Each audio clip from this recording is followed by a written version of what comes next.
feature presentation. Welcome back to another Untitled Movie Review. I am one of your hosts, Matt Rohrbeck, alongside. He's allergic to tomatoes, but he is tomato meter approved, Eric Marchin. Matt, will this review go splat? Or will it be legendary? Today we are reviewing Don Hall and Nguyen's Strange World from Walt Disney Animation Studios, starring Jake Gyllenhaal, Dennis Quaid, Jaboukie Young-White, Gabrielle Union, Lucy Liu, and many more. Eric, how are you today? Splat, yeah. I'm good, Matt. How are you? I'm all right, man. Still catching up on, sleep and just I'm getting over a cold, not COVID, I don't think. But, we just got back from LA. You were a quick in and out 24 hours where we went to the premiere of Glass Onion at the Academy Museum. I was there for a week with my wife, Nevis, where we went to, Universal Studios, Disneyland. I went to the Disney lot twice. One of those trips was to see Strange World in their screening room. Also watch the Strange World press conference, but you can hear about all of that stuff over on the Untitled Movie Podcast this week, where we cover everything we did in LA, as well as all those things that I mentioned. But today it is all about Strange World and what we thought about it. Eric, if people aren't necessarily familiar with Strange World, because I feel it's one of those Disney animated movies that has kind of gone under the radar, and I feel like people aren't even realizing it's coming out on November 23rd, like right before Thanksgiving. So if people aren't familiar with what this is, what is Strange World? Yeah, so Strange World is basically an adventure story in the vein of Jules Verne and a lot of those kind of like pulpy B movies from the 1950s and 60s. Think Fantastic Voyage and even a little bit of the Indiana Jones sort of adventure serial. You have a father-son adventurer duo of explorers, Jaeger and Searcher Cade, voiced by Dennis Quaid and Jake Gyllenhaal, a Day After Tomorrow reunion. What everyone was craving. You know what? That movie did really well back in 2004. I did. I remember that film, like a lot of people always commented on, like, the detail to the CGI on, the frosting of the Oh, windows absolutely. as the temperature It was a big deal. dropped. I remember that movie coming Yeah, out. and one searching for the other, so it's kind of funny that it's a father-son kind of dynamic there. And again, you have a kind of riff on the Donner story at the beginning. You have this group of explorers trying to set out past these mountains, and find somewhere else that's maybe a little bit more habitable, compared to just this small city environment called Avalonia. With Dennis Quaid's character Jaeger, he wants to continue his journey where Searcher discovers this Brussels sprout, this radioactive crop of Brussels sprouts called Pando, that for the next 25 years will be able to sufficiently power the city. So he decides to take that back to the city and develop it instead. And so they go their separate ways. And 25 years later, you see that Searcher has become a farmer. He also now has a family, including Meridian, who's a pilot voiced by Gabrielle Union, a Who's son. his wife? Yeah. Yeah, a son voiced by Jaboukie Young-White, and a three-legged dog named Legend.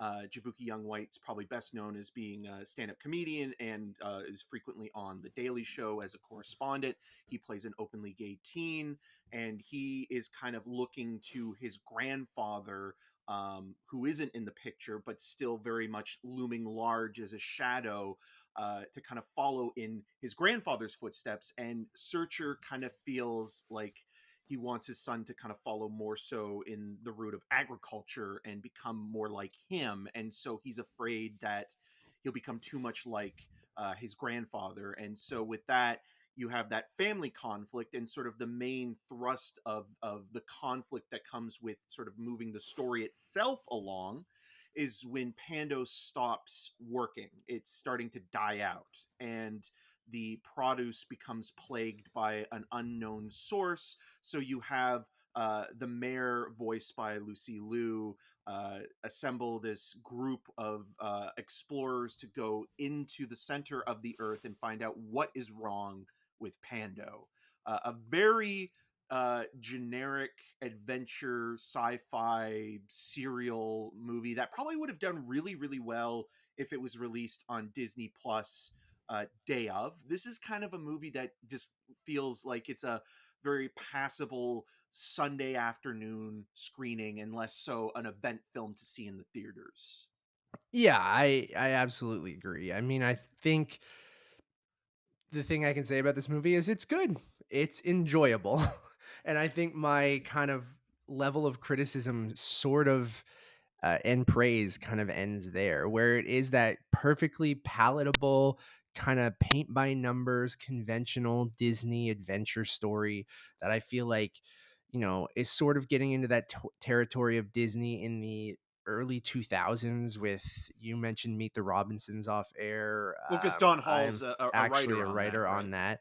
I thought of Treasure Planet, like those kind of things, those Disney animated movies that were part of the, Disney Animation Studios, one of their big releases, but kind of, as the years pass, kind of go, oh, like they got solid reviews. They're enjoyable, but forgettable. Who And I talks feel about like, Chicken Little yeah. nowadays?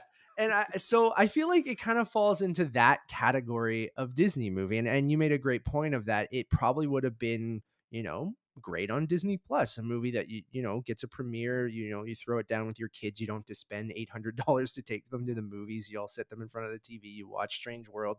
They think Splat is cute, they think Legend is cute. There's a good message when it comes to its environmentalism kind of angle, and like teaching kids about natural resources and using those resources, and it reminded me of a very expensive episode of the Magic School Bus basically. And that's kind of what I took from it. And it was, I laughed here and there. It's animated really nice. I like its production design with that. I'm a sucker for that retro futuristic kind of look on all their like ships and things like that. I thought all the voice acting was solid. I thought Dennis Quaid is doing his best Kurt Russell to me. Well, the character And then looks like Kurt yeah, that's Russell. why I'm like, even seeing the character and hearing Dennis Quaid, I'm like, did they want Kurt Russell? And Kurt Russell is like, I'm good, or I'm too busy. And Yeah. then they got Dennis Quaid, who is doing Kurt Russell. He still sounds like Dennis Quaid. Yeah, he just Um sounds more kind of gravelly and sort of yeah. rustic in that way. But also I think there is a joke in there in casting him not only with The Day After Tomorrow, Oh, but even totally. with Joe Dante's Inner Space. Yeah. That's kind of like there to kind of pick apart. But yeah, he's fine. The voice cast in general I think are all good, and again, like there's a lot of diversity, and also breaking down sort of gender stereotypes and sexuality, but it just feels like it's also not fully developed or explored further than it Yeah, could be, even being just like with. almost like window dressing almost. Like it's Yeah. seems like representation. It's great. I think it's important. And the movie stars a biracial family. Their son is a 16-year-old gay man, and like it's just like stuff in Disney movies you don't see. So it is quite like, oh my god, they went there, and it's such a great thing. But it does just, on one side you go, oh, I like that this is just very normalized. Like everyone in the movie just treats Ethan like, he's just a teenager. They don't make it a big deal, right? But Well, then he is just a that's what I teenager, and that's the mean. thing. Yeah. That's what I mean. But like you'd think that, on one hand you want them to make it more of a focus, but then you're kind of glad that, they don't really address any of this and it's very normalized. But then on top of that, it goes to what you're saying, where it just feels like it's kind of, I don't know what I'm trying to say here, but I'm saying it is a great thing, especially in Disney animation, that has been very white in their leads and stuff like that, and Especially with never, animated movies, right? especially You which don't are, think about yeah. that, but it's one of those things where it's like, yeah, Well, it's been Princess a and the Frog was such a big deal when that happened too, right? And then yeah. it still hasn't been really, it's obviously been more diverse over the years, but like only a few years ago, we were making a big deal about like a character in the background, like holding hands with someone of the same sex or something, right? Or even Like, Lightyear and earlier this yeah, year. yeah, exactly. So to have like one of your main characters, be a 16-year-old gay kid, and it's treated very normally, like from everyone. Like you almost think when, it's revealed to Jaeger, his grandfather, that the grandfather is going to be that, old school kind of guy, and there's going to be some sort of confrontation, or he's not going to understand it, or something like that. But he just, it's very normalized in this world. And I think that that's a great thing. And I think the best thing going for the movie. So it's representation, it's diversity is all fantastic. But then when you go a little bit deeper, it is this very kind of conventional adventure story. So it kind of like almost loses that because it's so forgettable. And that sounds harsh because the movie isn't bad at all. It's animated nicely, all those things that we said. It's like perfectly enjoyable. It's just going to be something I think over the years that just gets lost because, I think people will look back and look at the diversity and this being a big moment in Disney animation to be like, oh, this is normal. We can put this in animated movies. I know there's still going to be a lot of jerks that are going to get mad at this for the dumbest reasons, but I think that's the thing we'll look back on, but no one will remember this movie otherwise, and I think that's kind of unfortunate. But like again, it's hard to even almost talk about because like there's not a lot there. Like it's a pretty, straightforward adventure movie with, generational trauma and relationships and all this kind of stuff about your father leaving and being so focused and not wanting to be your dad and wanting to do your own thing, and then how that translates to your son as well. And like there's some interesting stuff, but it all just kind of plays out so flat or kind of like normal that you just kind of go, oh, okay, I It's watched Strange predictable, World. and it's Yeah. kind of straightforward in that regard, where it's like it plays out in a way that it's like, you mentioned the word conventional, where the idea of these characters interacting in an environment that they've never been in before, and kind of having to embrace past conflicts and trauma in a manner that feels genuine to them, but also connects to the themes and the idea of the story, that there's no villain or sort of adversary. It's more so just finding balance within the external world and the internal world. And so with that, you're kind of thinking to yourself, okay, like there's some good stuff there, I think, as well, with identity, and identity Yeah. being specifically being defined by your profession or who everybody thinks you are. And I think that that is an interesting aspect as well that isn't fully explored in a way that could have been. And this is not as character centric as it is plot driven. And ultimately, the story is about this city on the verge of collapse because they need a resource. And whether or not you use this resource or you become too dependent on it, like that debate as well is there. It just kind of feels like it's all undercooked in a lot of ways. It's kind of all put in together, and it's like a lot of tropes that you've seen and cliches you've seen in a lot of other Disney movies, just kind of thrown together in kind of a weirdly sort of diet greatest hits package in a lot of ways. And there's a lot of direct to video movies from the late 90s as well, or like even like the film it reminded me the most of was Aladdin and the King of Thieves, which also has a very similar storyline, where you have an estranged father coming back to kind of team up with his son in search of treasure and looking for it, and then also having the conflict of not having been there for a long portion of Aladdin's life, and Jonathan Rhys Davies voicing Aladdin's father. So like there's a lot of stuff there where I kind of felt like, oh, this is doing that as well. And then on top of that, you do have all the kind of pulpy kind of adventure serial kind of references and nods, and the Jules Verne stuff. And it's like it's all kind of surface level, and it doesn't dig deeper than what is, Ironically. yeah, what is on sort of the exterior. And again, there's nothing necessarily wrong with that. It's just like, for a film that is trying to add a little bit more flavor and expand its horizons, it really doesn't see past the forest for the trees kind of thing. And it just kind of feels like that kind of movie where it's like, a year from now you'll forget about it, 10 years from now it'll be in that group of the treasure planets and the Aladdin and the King of Thieves, where it's like, oh, it's that other Did Disney you see movie. that one? And Which then you one? go, Treasure Planet? Yeah, no, yeah. just like, See, yeah, but that's the you'll thing. It's like, talk to did you people. see that one? Well, that's what I mean. I feel like that's the category for even young kids who will see this now. Cause like a lot of those movies, I go, man, did I watch Treasure Planet? Because it's those Disney movies you've only really watched once, right? And I feel like with Disney, it's such an iconic brand, and Disney Animation Studios is such an iconic studio, and like you want those movies to kind of stand the test of time, right? That you've seen multiple times, or you show them to your kids or your nephew or your cousins or something like that as you get older, because you're like, oh, I loved this as a kid or something like that. I don't know if this is going to be one of those. Like, I think kids will enjoy it. Again, we talked about Splat and Legend. We're kind of joking about that. Like, everyone loves a dog, a cute dog in a movie. There's always some sort of sidekick creature in these Disney movies. Sometimes they're both an animal or an alien or a creature or whatever. In this one, you have an animal and a creature.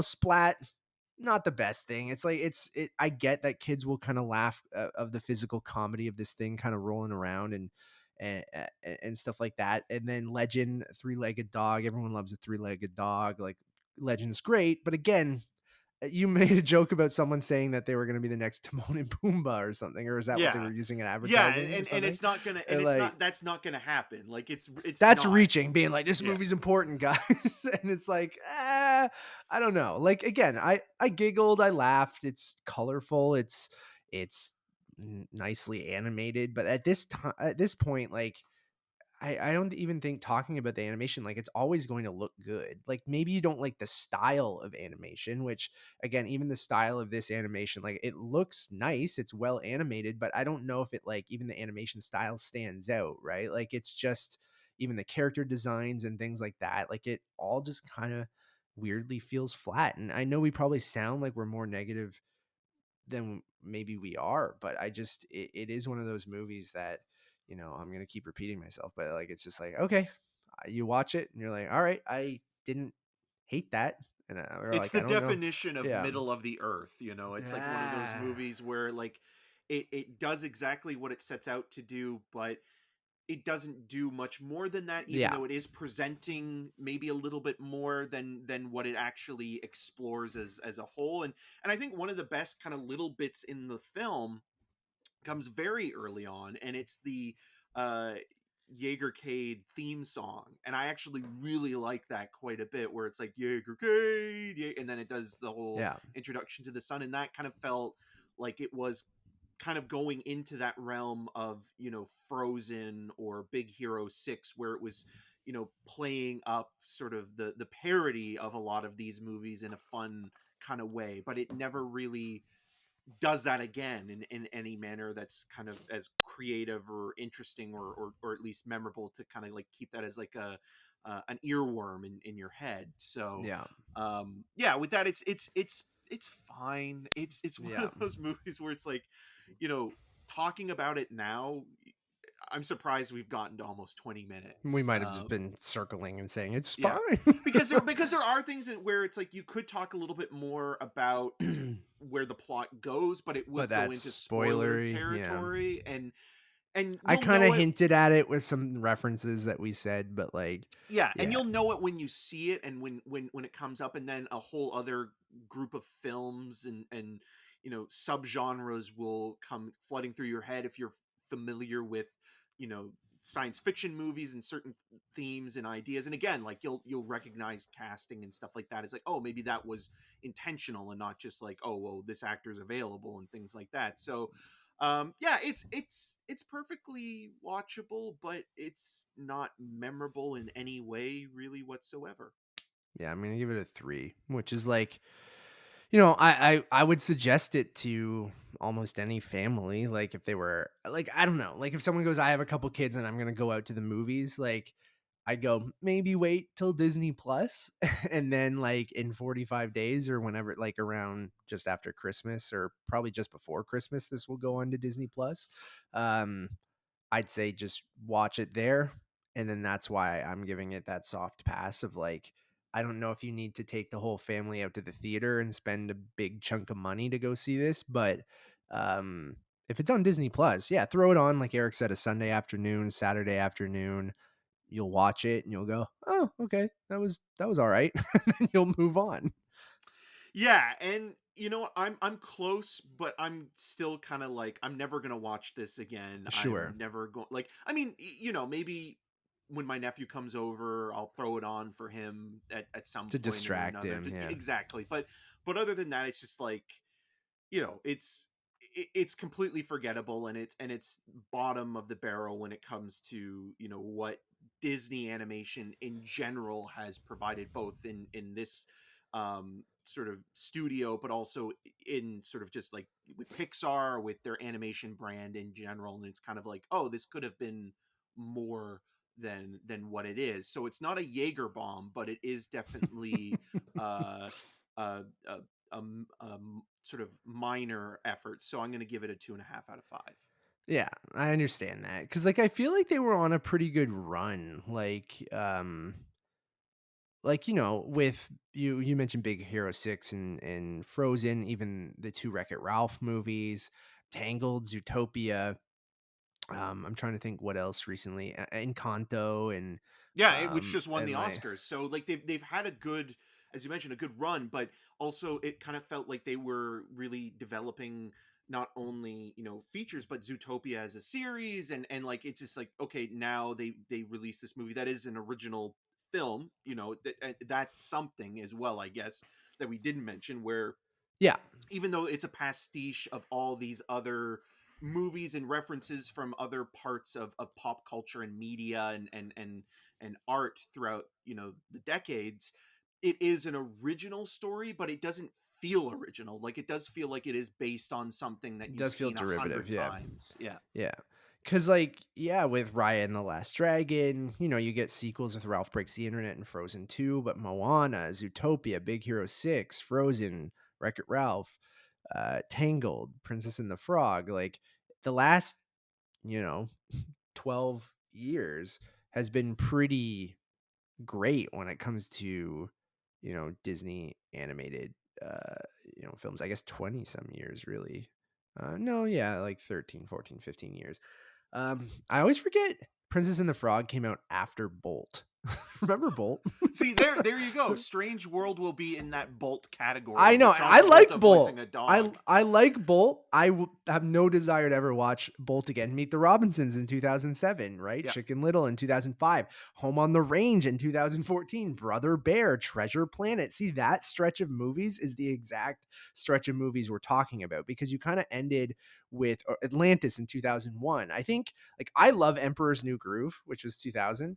But even then, like, I know that movie is kind of a cult classic when it comes to the Disney animation studio stuff, right? Yeah. Because once you hit the 2000s, when you got Dinosaur, Emperor's New Oh Groove, God. Atlantis, Lilo and Stitch is iconic, but Treasure Planet, Brother Bear, Home on the Range, Chicken Little, Meet the Robinsons, Bolt. And then you hit Princess and the Frog, and then they went on a run with all those movies that I'm talking about. So we're kind of due for that era of Disney where you kind of get a couple in there of that like caliber. And they're like, again, at worst, some of these movies are like a 2.5 or a 3, which isn't horrible. It's just going to be those movies where in 10 years from now, we're going to go back and go, oh yeah, that Strange World. You're like, did you see that? And you're like, I think I did. I think I did. Um, so I don't know. It's Disney Animation Studios. Like, they have these kind of chunks. So what we're gonna get from Wish, which I think is the next one, right? Um, which I'm not even sure what Wish is, to be No, honest. but I wish Um, it the best. oh, Elemental's Pixar. Then we have Wish. Um, and then you have some more Pixar stuff. So yeah, Wish is the next Disney animated studios movies, and it says it's based on the 100th anniversary of Disney. So I have no idea what that means. So I wonder if it's going to be almost um, like a Kingdom Heart kind of like I would love a Kingdom Hearts grouping movie. of all the characters from the Walt Disney animation side of things. So maybe Bolt will return.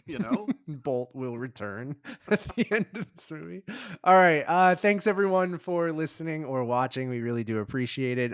Go check out the newest episode of the Untitled Movie Podcast, where Eric and I talk about our trip to Los Angeles. I talk about the press conference for Strange World, where many of the things we talked about, the cast talked about of why it was important to them. So I'll discuss that there, as well as some other reviews for movies. Like, Eric, what the hell else are we reviewing today? Bones and All Oh is a yeah, film we are reviewing, which is a complete just opposite yeah, from Strange yeah, World.